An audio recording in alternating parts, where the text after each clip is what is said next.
என்ன தெரிகிறது அப்படின்னு ஒத்து பாருங்க, உங்களுக்கே தெரியும். என்னன்னு பார்த்தீங்கன்னா 2 பேருக்கு தானே அப்படின்னு கொஞ்சமாக சட்னி போடலான்னு இந்த சின்ன ஜாரை செலக்ட் பண்ணதான் ரொம்ப பெரிய தப்பாக போச்சு. இந்த ஜாருக்குள்ளே சட்னி இருக்கா இல்லையான்னு தெரியல, வீடு ஃபுல்லாக சட்னி, என் கிச்சனையே பாழாக்கிருச்சு இந்த சட்னி அப்படின்னு தான் சொல்லணும். நல்ல வேளை கொஞ்சம் இருக்குது, இதை வச்சு இன்றைக்கி மேனேஜ் பண்ணிக்கலாம் அப்படின்னு அதை தூக்கி வச்சுட்டு, இந்த பேப்பரை எனக்கு ஒரு பெரிய ஹெல்ப் பண்ணியிருக்குன்னு தான் சொல்லணும். என்னன்னு பார்த்தீங்கன்னா அந்த பேப்பர் என்னோடய கிரைண்டரை காப்பாற்றிடுச்சு, இல்லைனா கிரைண்டரையும் துடைக்கணுங்கிற மாதிரி ஆயிருக்கும்.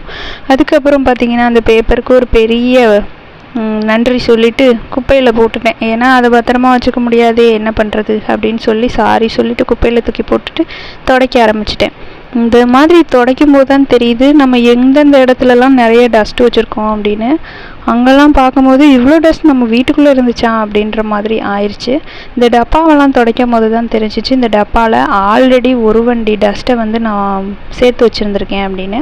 அப்புறம் ஒவ்வொரு டப்பாவாக எடுத்து எல்லா டப்பாவையும் தொடச்சி தேய்ச்சி சுத்தம் பண்ணி அதுக்கப்புறம் செல்ஃபை க்ளீன் பண்ண ஆரம்பித்தேன். இந்த செல்ஃபில் பார்த்தீங்கன்னா இந்த சிகப்பாக சட்னியோட மார்க் பார்த்தீங்கன்னா அப்படியே ஒரு டிசைன் போட்ட மாதிரி ஆயிடுச்சு. சரி, அது ஒரு டிசைனாக இருந்துட்டு போட்டோம் அப்படின்னு சொல்லிட்டு விட்டுட்டேன். அப்புறம் இவ்வளோ வேலை பார்த்துட்டோம், இதுக்கு மேலே பார்க்க முடியாதுடா சாமின்னு ஒரு ஜூஸ் போட்டு குடிச்சிட்டு அன்னையடே